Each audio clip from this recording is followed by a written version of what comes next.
जो भी बच्चों ने अभी तक टॉप किया है या अच्छे रैंक अच्छे मार्क्स हासिल किए हैं उन लोगों के पास उनके खुद के सिनॉप्सिस थे। शॉर्ट समरी का इंपॉर्टेंस ये होता है कि एग्जाम में जो रैपिड रिकॉलिंग है उसको ये सिनॉप्सिस हेल्प करता है और ये सिनॉप्सिस वीडियो आपको इतना ज्यादा हेल्प करेगा कि आपके हर चैप्टर का सिनॉप्सिस बना हुआ रहेगा। तो वन बाय वन मैं एक एक स्लाइड आगे लेते हुए आपको बताना चाहता हूं कि ये सिनॉप्सिस में कौन कौन से पॉइंट्स कवर होने चाहिए। देखो, सिनॉप्सिस बनाने के 2 रूल्स हैं। Welcome everyone to this energetic session. मैं हूं यशवंत चौहान और आप लोग देख रहे हैं साकार पीसीएमबी का यूट्यूब चैनल। कैसे हो आप बच्चों? लास्ट वीडियो मैंने बनाया था, ये उस वीडियो में मैंने आपको माय डायरी माय रिजल्ट का इंपॉर्टेंस समझाया था और आप लोगों ने खूब वो वीडियो देखकर कमेंट्स किए और मैं यही चाहता हूं कि आप हर एक वीडियो को पूरा डिटेल में देखें। पेरेंट्स ने भी उस वीडियो को काफी सराहा, पेरेंट्स ने भी बताया कुछ चीजें जो उनको अच्छी लगी उस वीडियो के बारे में। और बच्चों को जो मैंने कहा था कि आपको जो भी डाउट्स अगर आते हैं ये वीडियो देखते समय तो आप कमेंट्स में लिखिएगा ताकि उसके बेसिस पे उसके आंसर के लिए अलग वीडियोस हम लोग बना सकते हैं। और उन्हीं कमेंट्स को देखकर हम लोगों ने डिसाइड किया बाकी सारे वीडियोस को पेंडिंग रख के आपके कमेंट्स या आपके कमेंट्स में जो क्वेश्चंस है उसके ऊपर एक वीडियो बनाया जाए। और कमेंट्स में काफी सारे लोगों ने लिखा था कि सर सिनॉप्सिस कैसे बनाया जाता है उसके ऊपर एक वीडियो बना दीजिए। तो बेटा आज ये वीडियो आप सभी लोगों के लिए है। वापस एक बार ये वीडियो आखिरी तक देखना है सभी लोगों ने। पेरेंट्स ने भी ये वीडियो देखिए ताकि आपको भी यहां पर पता चले कि बच्चों को सिनॉप्सिस कैसे बनाना चाहिए और उस सिनॉप्सिस का इंपॉर्टेंस क्या होता है। बहुत सिंपल एक चीज है कि जो भी बच्चों ने अभी तक टॉप किया है या अच्छे रैंक अच्छे मार्क्स हासिल किए हैं उन लोगों के पास उनके खुद के सिनॉप्सिस थे। अब ये सिनॉप्सिस यानी क्या होते हैं? क्लास में जो बच्चे पढ़ते हैं क्लास नोट्स होते हैं उनके पास एनसीईआरटी होता है, रेफरेंस बुक होता है। इन तीनों मटेरियल्स को कंबाइन करके शॉर्ट समरी किसी भी चैप्टर की निकालना उसको हम कहते हैं सिनॉप्सिस। अब वो शॉर्ट समरी फिजिक्स के लिए अलग होती है, केमिस्ट्री के लिए अलग होती है, बायोलॉजी के लिए अलग होती है, मैथमेटिक्स के लिए अलग होती है। तो उन सब्जेक्ट्स के भी वीडियोस आपको जल्द ही मिलेंगे, लेकिन उनमें से केमिस्ट्री का वीडियो मैं बनाने जा रहा हूं। उस वीडियो में मैं आपको बताऊंगा कि केमिस्ट्री के सिनॉप्सिस कैसे बनाने चाहिए बच्चों ने। अब सिनॉप्सिस का बेनिफिट क्या है? ये शॉर्ट समरी बनाने का बेनिफिट क्या है? आपके इनिशियली चैप्टर्स कम रहते हैं, लेकिन जैसे जैसे नंबर ऑफ चैप्टर्स बढ़ते जाते हैं और ग्रैंड टेस्ट में 8 या 10 चैप्टर्स होते हैं, 5-6 चैप्टर्स होते हैं, तो बच्चों आपका पढ़ने में बहुत ज्यादा समय जाता है। और एग्जाम की प्रिपरेशन करते समय दोनों भी चीजें आपने करना बहुत ज्यादा इंपॉर्टेंट होता है। उसमें से एक है पढ़ना यानी पूरे चैप्टर का रिवीजन और दूसरा होता है एमसीक्यूज के पैटर्न्स को देख के जाना है ताकि एग्जाम में वो एमसीक्यू सामने आने के बाद आपको समझ में आना चाहिए या जल्दी रिकॉल होना चाहिए कि अरे हाँ मैंने ये एमसीक्यू पहले सॉल्व किया था, मैंने ये एमसीक्यू देखा हुआ है। और शॉर्ट समरी का इंपॉर्टेंस ये होता है कि एग्जाम में जो रैपिड रिकॉलिंग है उसको ये सिनॉप्सिस हेल्प करता है और ये सिनॉप्सिस वीडियो आपको इतना ज्यादा हेल्प करेगा कि आपके हर चैप्टर का सिनॉप्सिस बना हुआ रहेगा। सो स्टार्ट करते हैं।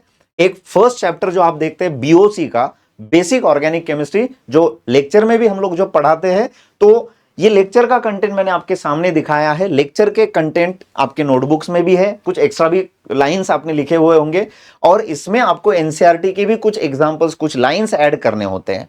तो वन बाय वन मैं एक एक स्लाइड आगे लेते हुए आपको बताना चाहता हूं कि ये सिनॉप्सिस में कौन कौन से पॉइंट्स कवर होने चाहिए। देखो, सिनॉप्सिस बनाने के 2 रूल्स हैं। एक तो सिनॉप्सिस में शॉर्ट समरी में चैप्टर का हर एक पॉइंट कवर होना चाहिए, क्योंकि आपके नीट या जेईई एमएचटी सीटी एग्जाम में किसी भी सेक्शन से किसी भी लाइन पर क्वेश्चन आ सकता है। दूसरा, वो बनाते समय यानी कंटेंट तो मैक्सिमम कवर करना है लेकिन उसको शॉर्ट में लिखना है ताकि वो आपको समझ में भी आ जाए और आपको रिकॉल करना भी आसान हो जाए।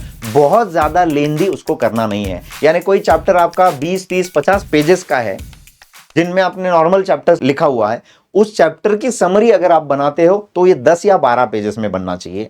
ये एक स्टैंडर्ड बोल रहा हूं, उसको बहुत कॉम्पैक्ट करने की जरूरत नहीं है, क्योंकि होता है ऐसे कि बच्चों को शॉर्ट समरी करने के लिए बोला तो बच्चों बहुत छोटे छोटे छोटे अक्षरों में लिखते हैं और उसकी वजह से होता है ऐसे कि पढ़ना मुश्किल हो जाता है या उसमें थोड़ा सा ना इंटरेस्ट नहीं आता पढ़ने में। तो समरी नोटबुक ऐसी बनाओ बेटा कि जिसमें ना मन लगे आपका, है ना। एक बच्चा था, वो शॉर्ट समरीज जो वो बनाता था या एनसीईआरटी भी पढ़ता था, तो वो उसके साथ एक शॉर्ट स्टिकी नोट्स भी लगाता था और वो स्टिकी नोट्स को ऐसे कट करके अलग अलग शेप्स भी बना देता था पढ़ाई करते करते। ज्यादा समय नहीं। अभी वो बहुत अच्छे कॉलेज में पढ़ता है, आदित्य उमरकर नाम है उसका, वो अभी एम्स में पढ़ रहा है।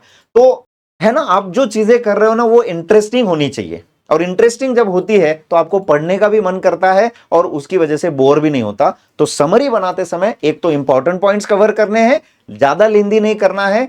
सिनॉप्सिस में बहुत ज्यादा एग्जांपल्स नहीं लिखने हैं, क्योंकि एग्जांपल्स आप अलग अलग वैरायटी के सॉल्व कर लेते हैं तो उससे भी काम चल जाता है। एमसीक्यूज और पीवाईक्यूज तो है ही आपके साथ। तो बच्चों, पीओसी जो चैप्टर आप हमेशा जो पढ़ते हैं उस चैप्टर में ये मेरे लेक्चर का यूएसपी है। मैंने बताया आपको कि हर लेक्चर के स्टार्टिंग में उस चैप्टर में क्या क्या होने वाला है वो मैं लेक्चर के शुरुआत में, चैप्टर के शुरुआत में बता देता हूं, ताकि आपके भी माइंड में एक फ्लो रहे कि ये चैप्टर कैसा चलने वाला है, कहां से स्टार्ट होगा, कहां पर एंड होगा। तो बच्चों, बेसिक ऑर्गेनिक केमिस्ट्री जब आप पढ़ते हो एनसीईआरटी के साथ साथ tetravalency of carbon and vital force theory पढ़ना जरूरी है। उसके कुछ एग्जांपल्स है, डिस्कवरीज है, वो भी आपको ध्यान में रखने हैं। यूरिया, एसिटिक एसिड या मीथेन, इनकी डिस्कवरीज किसने की, उसके ये डिटेल्स आपको पता होना जरूरी है, उस पर क्वेश्चन पूछ सकते हैं। टाइप्स ऑफ बॉन्ड उसमें कवर होने चाहिए, types of carbon hydrogen cover होने चाहिए, प्राइमरी सेकेंडरी टर्शरी क्वाटरनरी वाले। टाइप्स ऑफ हाइब्रिडाइजेशन कवर होने चाहिए, classification of organic compound and types of representation of organic compound. Actually types of representation हम जल्द ही यहां ही पे ले लेते हैं, लेकिन इनिशियली होता क्या है, क्लासिफिकेशन ऑफ ऑर्गेनिक कंपाउंड ये सबसे आखिरी सेक्शन रहेगा इसका। तो ये सारे पॉइंट सिनॉप्सिस में कवर होने चाहिए। इनको छोड़ के जो एनसीईआरटी आप जब पढ़ते हो उसमें कुछ अलग पॉइंट्स अगर मिल जाए तो वो भी आपको इस सिनॉप्सिस में इंक्लूड कर देने हैं। अगले पार्ट पे जाएंगे। अगले पार्ट में यहां पर लिखा है कि यहां पर टाइप्स ऑफ बॉन्ड बताए गए हैं। तो टाइप्स ऑफ बॉन्ड में सिग्मा बॉन्ड और पाई बॉन्ड की थियरी है। तो यहां पर टोटल टाइप्स ऑफ बॉन्ड्स बताए गए, आयोनिक, कोवेलेंट, ये पार्ट लिखना है। इनके ओवरलैपिंग कैसे होते हैं उनके बेसिस पे, यानी ये भी पार्ट आना चाहिए कि ओवरलैपिंग पे सवाल आ जाए तो वो कवर होना चाहिए। तो ये समरी में लिखना चाहिए आप लोगों ने। अब क्या निकालना है उसके भी बारे में मैं डिस्कस करता हूं। कुछ ट्रिक्स मैंने उसके लिए दिए हैं, जैसे कि single bond is sigma bond double bond में होता है, एक सिग्मा एक पाई ट्रिपल बॉन्ड में होते हैं, एक सिग्मा दो पाई, ऐसे ट्रिक्स है। तो वो ट्रिक्स भी वहां पर, और ट्रिक के लिए कोई कलर हाईलाइट करके रख दो, यानी हमेशा हर पेज पे जब कहीं आप ट्रिक लिखेंगे उस ट्रिक के लिए कुछ अलग नोटेशन आप करके रखिएगा, ताकि आपको पेज ओपन करते ही पता चले कि अरे यहां पर कोई तो ट्रिक है। और वो ट्रिक्स अगर आप यूज करते हैं तो आपका जो भी सवाल जो ज्यादा टाइम खाने वाला था वो कम समय में सॉल्व होता है और एक्यूरेट भी सॉल्व होता है, वो ट्रिक्स का यूज होता है। तो ऐसे कुछ ट्रिक्स मैंने यहां पर बताए हुए हैं, वो ट्रिक्स भी आपने लिखना जरूरी है। अब निकालना क्या है वहां से, तो बच्चों देखो ये वाला पोर्शन है Lewis dot cross structure representation के अलग अलग formulas. Lewis dot cross formula है, कंप्लीट स्ट्रक्चरल फॉर्मूला है, कंडेंस फॉर्मूला है, और बाद में बॉन्ड लाइन फॉर्मूला भी है। तो बच्चों बॉन्ड लाइन फॉर्मूला और इनके सारे ट्रिक्स है। अब इनके बहुत सारे एग्जांपल्स मैंने यहां पर लिए हुए। अब ये एग्जांपल्स आपको पूरे सिनॉप्सिस में लिखने की जरूरत नहीं है बेटा। अगर आपको ज्यादा ही प्रैक्टिस करनी होगी तो आप ये नोटबुक ओपन करके वापस देख सकते हैं, क्योंकि क्लास नोटबुक तो आपके पास है ही। लेकिन सिनॉप्सिस में इसको क्यों नहीं डालना है, इसमें से कुछ एक्सक्लूसिव एग्जांपल अगर निकलते हैं जो बहुत अलग है, याद रखना जरूरी है, आ भी सकते हैं, तो ऐसे एग्जांपल्स को आपको लिखना जरूरी है। लेकिन सारे एग्जांपल्स को मत लिखिएगा, इस पे जो क्वेश्चंस बनते हैं वो क्वेश्चन भी एक एक लाइन में आपके सिनॉप्सिस में डाल के रखिएगा, ताकि आपको समझ में आ जाए कि जब भी सिनॉप्सिस में रीड कर रहा हूं उस पे क्वेश्चन किस तरह के बनते हैं, अगर वो मेरे ध्यान में रहे। और ये बहुत इनिशियली लगता है आपको, बार बार वो क्वेश्चंस आपको लगेंगे भी नहीं। एक बार आप ज्यादा डिटेल में इसको पढ़ने लगोगे, ज्यादा बार पढ़ोगे, तो क्वेश्चंस भी आपको पता चल जाते हैं कि इस पे कैसे क्वेश्चंस आते हैं।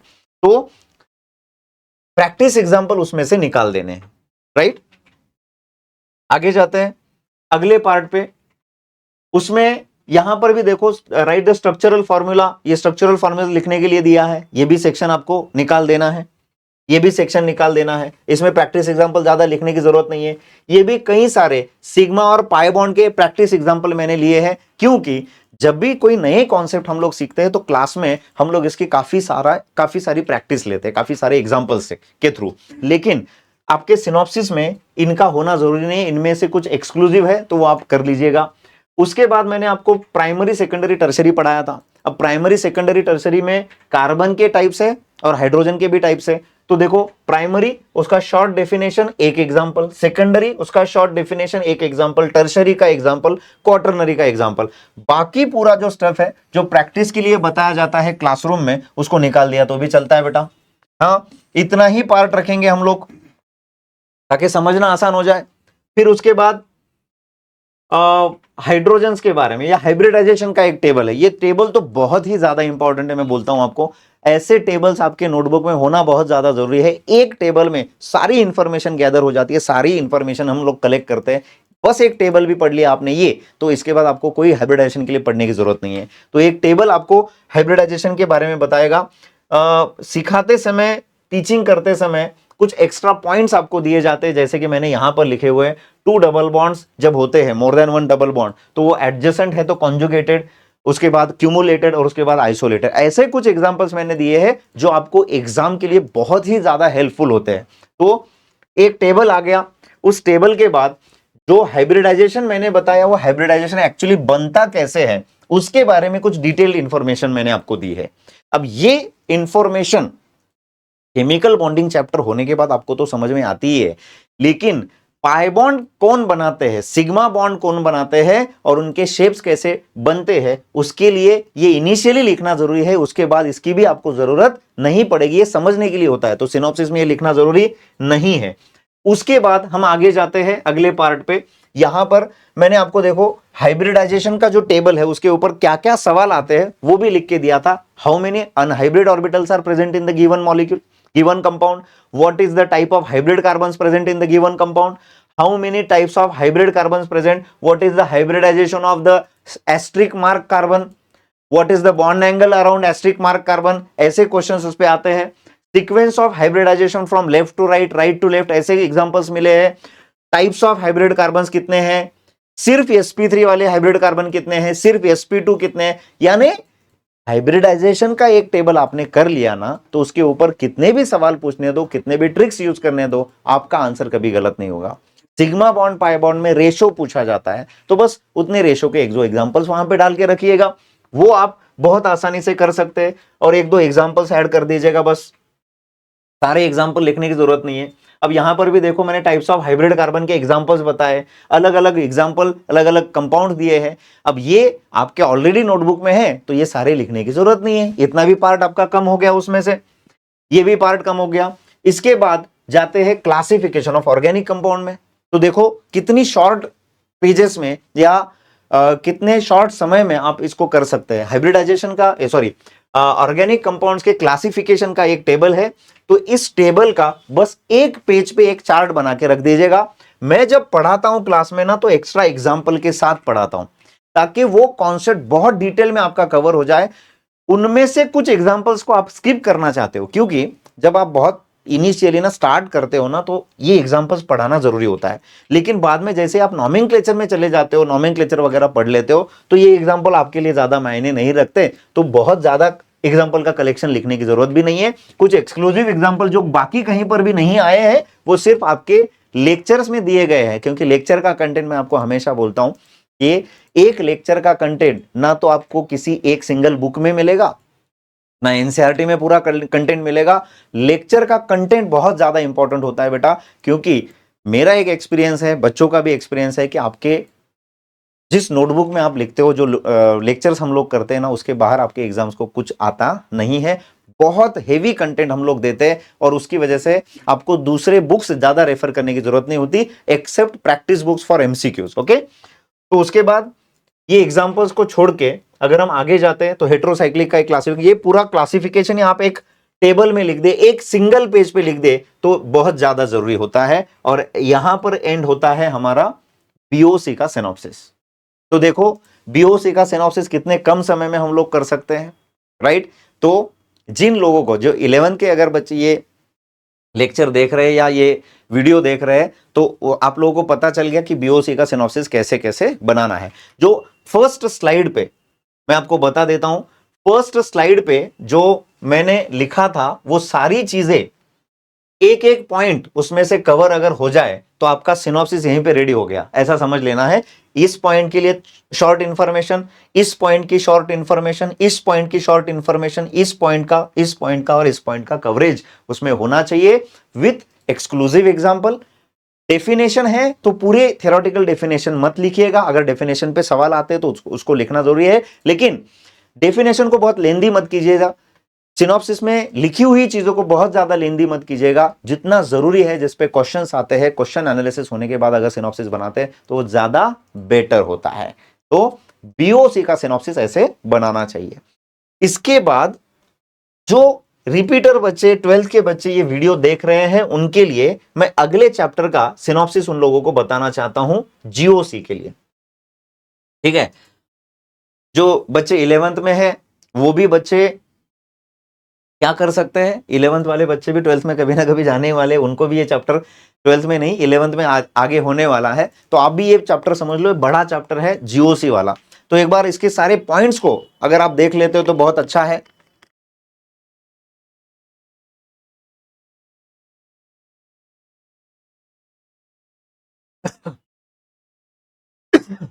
तो जनरल ऑर्गेनिक केमिस्ट्री में टाइप्स ऑफ एरोज से पढ़ाया जाता है, आपको बहुत बेसिक से पढ़ाया जाता है। इनिशियली ये एरोज का पार्ट अगर आप समझ लेते हो तो आगे जाना आपके लिए बहुत आसान है। लेकिन सिनॉप्सिस में आज उसको नहीं भी लिखा आपने तो एक बार आपको ये इंफॉर्मेशन पता हो गई तो सिनॉप्सिस में डालने की जरूरत नहीं है। Types of bond fission, homolytic and heterolytic bond fission, उसके कैरेक्टरिस्टिक का एक टेबल है, आप लोगों को भी पता है। टाइप्स ऑफ रिएजेंट शॉर्ट में आने चाहिए। Electron transfer, general type, bond to bond, bond to atom, atom to bond, ये जनरल टाइप का शॉर्ट एग्जांपल एक स्लाइड में मैंने बताया हुआ है, वो भी आपको समझ में आ जाएगा। Types of electron transfer in covalent bond, covalent bond में कितने इलेक्ट्रॉन ट्रांसफर के टाइप्स होते हैं। इंडक्टिव इफेक्ट, उसकी समरी कैसे कैसे बनाना है, और ये सारे इफेक्ट्स। उसके बाद रिएक्शन इंटरमीडिएट्स होते हैं, उनकी समरी और उनके चार्ट्स, उनके ऑर्डर्स जो होते हैं वो आपको यहां पर लिखने हैं, कार्बिन, नाइट्रिन, बेंजाइन। और एप्लीकेशंस ऑफ जीओसी में एसिडिक स्ट्रेंथ और बेसिक स्ट्रेंथ के कुछ ऑर्डर्स और कुछ ट्रिक्स जो आपको क्लास में बताए जाते हैं। ये बहुत इंपॉर्टेंट कंटेंट है। मैं हमेशा बताता हूं आपको कि जब भी मैं कोई नया चैप्टर शुरू करता हूं, उस चैप्टर की पूरी समरी या चैप्टर के हाईलाइटेड पॉइंट्स आपके लेक्चर के चैप्टर की शुरुआत में ही आपको दिए जाता है, ताकि ये चैप्टर कितना आगे जाने वाला है, कितने पॉइंट्स इसमें कवर होने वाले हैं, कितने सारे कॉन्सेप्ट्स है, वो आपको रिकॉल करना बहुत आसान हो जाता है। And that is what important I think, कि जब भी आप इसको देखते हो तो आपको चैप्टर का पूरा नजारा दिखाई देता है, राइट। तो अगले स्लाइड पे जाते हैं, देखते हैं टाइप्स ऑफ एरोज हम लोगों ने लिए हैं। ये सारे टाइप्स ऑफ एरोज है, फुल हेडेड, हाफ हेडेड, एक बार समझ आए तो बाद में लिखने की जरूरत नहीं पड़ती। होमोलाइटिक और हेटेरोलाइटिक बॉन्ड फिशन के कुछ कैटेगरीज यहां पर दिए हुए हैं। अब यहां पे ना हर एक पॉइंट इंपॉर्टेंट है, क्योंकि बेटा हर एक पॉइंट पे क्वेश्चन बनता है, तो इसको लिखना बनता है, ये लिखना पड़ेगा। उसके बाद टाइप्स ऑफ बॉन्ड फिशन के बाद ये वाला जो टेबल है ना, ये चार्ट है ना बेटा, आपको कंपलसरी लिखना है, क्योंकि इस चैप्टर ये चार्ट जो है 8 प्रॉपर्टीज 3 कंपाउंड्स की या 3 डिफरेंट स्पीसीज के अगर आप कंसिडर करते हो तो 8 3 24 क्वेश्चंस, सिंगल क्वेश्चंस डायरेक्ट अगर पूछते तो कवर हो जाते हैं। और अगर मल्टीपल अगर पूछ लिए कि कॉन्सेप्ट को कंबाइन करके 2 या 3 चीजें एक साथ पूछ ली तो वैसे इसके और कई सारे डेरिवेटिव्स या कई सारे क्वेश्चंस बन सकते हैं। तो ये टेबल लिखना जरूरी है शॉर्ट में। उसके बाद इलेक्ट्रोफाइल, न्यूक्लियोफाइल के प्रॉपर्टीज दिए हुए हैं और एग्जांपल्स भी दिए हुए हैं। ये बहुत ही इंपॉर्टेंट सेक्शन है, बहुत ही इंपॉर्टेंट पार्ट है, तो ये भी आप लोगों को करना जरूरी है, ये लिखना जरूरी है। इनके एग्जांपल्स जैसे जैसे कलेक्ट होते आप इसमें डालते रहिएगा। एम्फीफाइल और एम्बीडेंटेड न्यूक्लियोफाइल, ये थोड़ा सा अलग पार्ट है, इंपॉर्टेंट पार्ट है, ये भी डालना है जरूरी, क्योंकि ये बेसिक पार्ट्स है, ये कंपलसरी होने चाहिए। मैंने बहुत शॉर्ट में bond to atom, atom to bond, ऐसे इलेक्ट्रॉन ट्रांसफर के टाइप्स को कवर किया हुआ है।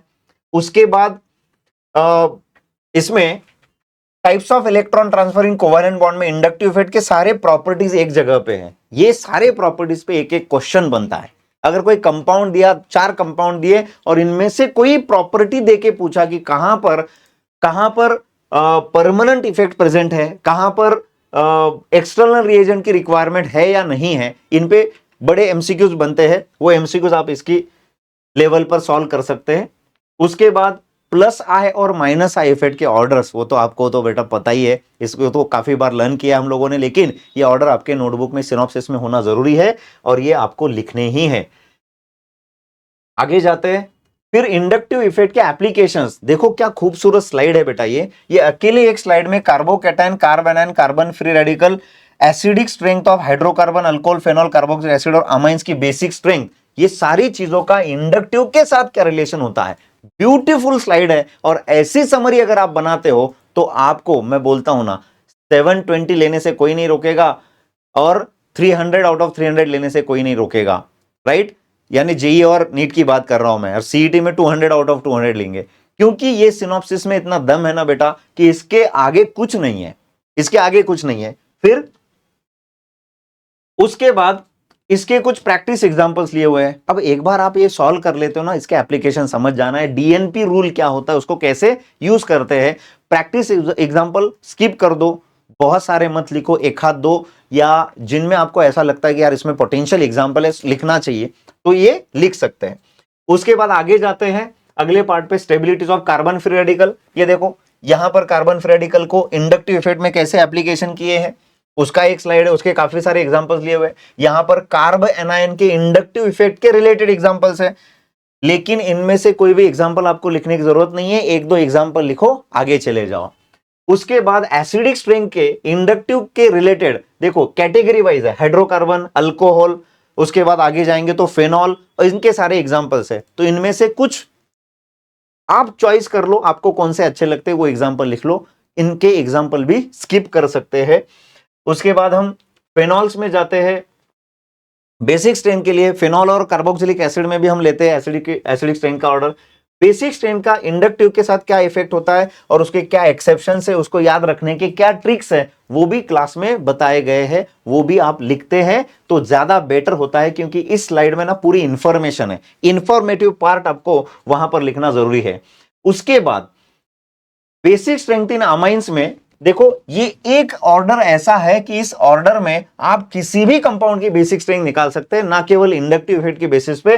Loan Perrin resonance, loan Perrin aromaticity, सारी चीजें यहां पर दी हुई है। तो एक अकेला एक टेबल आपके सारे बेसिसिटी के प्रॉब्लम सॉल्व कर देगा, इतना पोटेंशियल है इसमें। बाकी प्रैक्टिस एग्जांपल है तो उसमें से बहुत नॉमेनक्लेचर ओरिएंटेड है या कुछ एक्सक्लूसिव है तो वो आप लिख सकते हैं, ठीक है, क्योंकि हम इंडक्टिव में ही ये सारे एप्लीकेशन स्टेबिलिटी के कवर कर लेते हैं। उसके बाद है बच्चों इलेक्ट्रोमेरिक इफेक्ट, उसके डिटेल्स है और उसके कुछ लाइंस लिखे हुए हैं, ये इंपॉर्टेंट है, ये लिखना जरूरी है, इसको स्किप नहीं करना है। यानी आपने देखा होगा पिछले पार्ट में, अब जहां तक मैं आया हूं उस पार्ट में आपने देखा है कि अभी तक बस एग्जाम्पल्स को हम लोग स्किप कर रहे, प्रैक्टिस एग्जाम्पल को, लेकिन थियरी पूरा पार्ट पॉइंट वाइज लिखना जरूरी है, तो उसमें मजा आएगा। हाइपर कॉन्जुगेशन में देखो सारे कैरेक्टरिस्टिक, उनके रीजंस और वो कहां कहां पर होते हैं, वो सारी चीजें। तो कार्बोकैटायन का एक एग्जांपल, उसके बाद कार्बोकैटायन के एग्जांपल के साथ एक टेबल, एक चार्ट दिया है मैंने प्रोपोर्शनलिटी का, वो लिखना है। प्रैक्टिस एग्जांपल कोई लिखने नहीं है, ये राही माही वाला पार्ट है, वो बाद में समझते हैं क्या है। तो उसके बाद आपको बताया गया है hyper conjugation in free radical, उसका भी एक प्रोपोर्शनलिटी रिलेशन दिया है, उसके एग्जांपल को स्किप कर दो। उसके बाद बेंजीन रिंग या अल्किन या अल्काइल बेंजीन, वहां का पार्ट आपको आता है। ये अल्किन है, अल्किन के ऊपर कैसे रेजोनेंस होता है और उसकी बॉन्ड लेंथ कैसे चेंज होती है उसके बारे में, यानी हर एक प्रोपोर्शनलिटी का रिलेशन आपको हर एक क्वेश्चन तक लेकर जाएगा, उसके आंसर तक लेकर जाएगा। उसके बाद आपको अल्काइल बेंजीन में हाइपर कॉन्जुगेशन कैसा होता है, उसके प्रोपोर्शनलिटी रिलेशन कैसे होते हैं और उसके ईएसआर में इलेक्ट्रोफिलिक सब्स्टिट्यूशन में एप्लीकेशन कैसे होती है। यानी ये चार्ट तो जरूरी है, प्रैक्टिस एग्जांपल जरूरी नहीं है। लेकिन बहुत सारे बच्चे इस एग्जांपल में गलती करते हैं, टर्शरी देखते हैं और टर्शरी का प्लस इफेक्ट ज्यादा है तो उसका इलेक्ट्रॉन रिचनेस ज्यादा, ऐसा बोल देते हैं, लेकिन वहां पर हाइपर कॉन्जुगेशन देखना होता है। तो इसीलिए मैंने वो ऑर्डर बताया आपको राही और माही वाला, वो अगर ध्यान में रखते हैं तो आप बहुत खूबसूरती से ये कर सकते हो। आगे रेजोनेंस इफेक्ट या मेसोमेरिक इफेक्ट कब दिखता है, कंडीशंस उसके क्या क्या होते हैं, वो पूरा एक स्लाइड पे दिया है। ये कंटेंट अगर लिख लिया तो रेजोनेंस में कभी भी जिंदगी में प्रॉब्लम नहीं आएगा। सारे एग्जांपल्स इसमें कलेक्ट हो गए हमारे, ठीक है, ठीक है। आगे जाते हैं, आगे जाते हैं। अब इनके एप्लीकेशंस लिए रेजोनेंस स्ट्रक्चर के स्टेबिलिटीज कैसे हैं और रेजोनेंस स्ट्रक्चर कौन किसका होता है किसका नहीं होता है, तो वो हमने कवर कर दिया है। इसके एग्जांपल को स्किप कर दो, ये मत लिखो। रेजोनेंस स्ट्रक्चर के स्टेबिलिटी के कुछ रूल्स मैंने आपको बताए और यही रूल्स नॉमेनक्लेचर के जैसे सीक्वेंस से रूल आप यूज करते हैं। रेजोनेंस स्टेबिलिटी के वैसे ही करने हैं। बीच में कोई रूल लगाना नहीं है। मैंने आपसे हमेशा कहा है कि आपके दिमाग में जो भी ऑर्डर्स है या जैसे आप निकालते हो ना उस सबको भूल जाओ, जैसे मैं कहता हूं वैसे निकालो, आपका एक भी सवाल गलत नहीं होगा, प्रॉमिस करता हूं मैं आपको। उसके बाद प्लस एम और माइनस एम के कुछ सीरीजेस है, जैसे माइनस आई और प्लस आई के सीरीज हमने लर्न कर लिए, वैसे ये भी सीरीजेस आप लर्न कर लीजिए।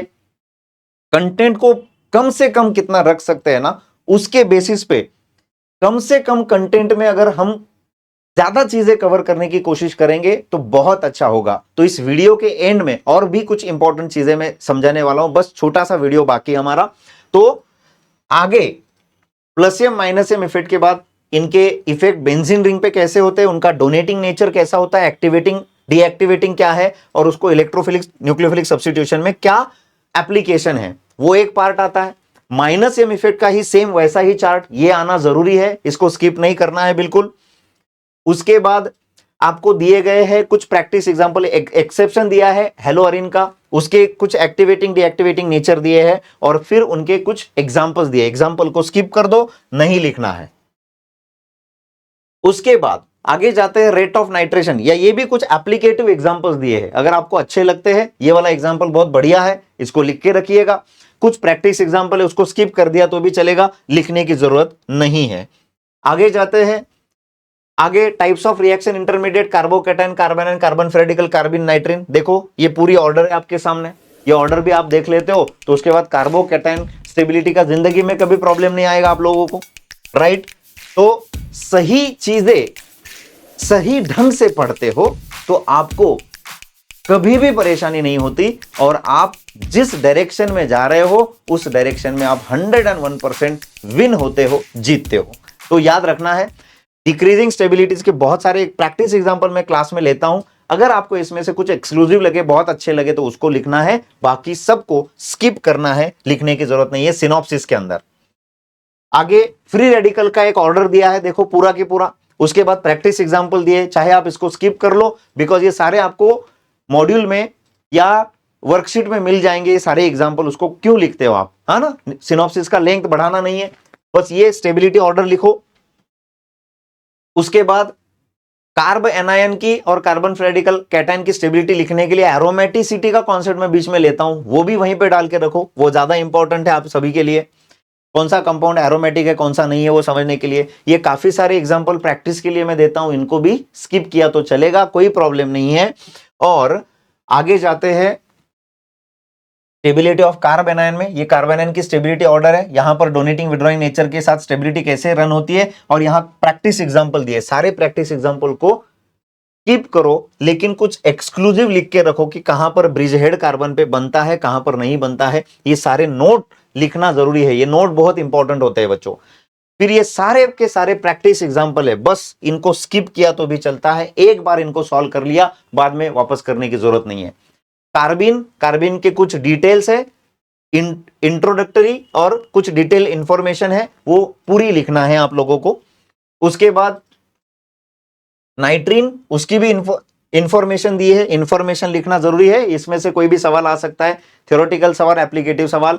बेंजाइन की भी वैसे ही इंफॉर्मेशन है। और आखिरी में हम आते हैं एप्लीकेशंस ऑफ जीओसी में, acidic strength, basic strength, electrophilicity, good leaving group, bad leaving group, nucleophilicity, और इनके एप्लीकेशंस वन बाय वन। इनके हाइड्रोकार्बन के एसिडिक स्ट्रेंथ बोलना है तो माही और राही, इसी ऑर्डर में आपको एप्लीकेशंस करने होते हैं। और इनके अगर आप एप्लीकेशन, इनके जो चार्ट्स मैंने क्लास में पढ़ाते हुए दिए हैं वो अगर लिख लिए बेटा तो जीओसी ऐसा खूबसूरत चैप्टर है, मैं लिखता भी हूं, जिंदगी है जीओसी, ये जिंदगी है जीओसी जैसा खूबसूरत चैप्टर आपकी जिंदगी बहुत हसीन बना देगा, बहुत अच्छी बना देगा, और आपको आपके गोल में सक्सेसफुल कर देगा, गोल अचीव करा देने का काम करेगा। तो ये वीडियो आखिरी तक देखने के लिए आप सबके बहुत धन्यवाद। कोई भी क्वेरी है, कोई भी क्वेश्चन है तो वीडियो के कमेंट में लिखना मत भूलिएगा, और लाइक शेयर सब्सक्राइब करना बिल्कुल मत भूलिएगा। All the best.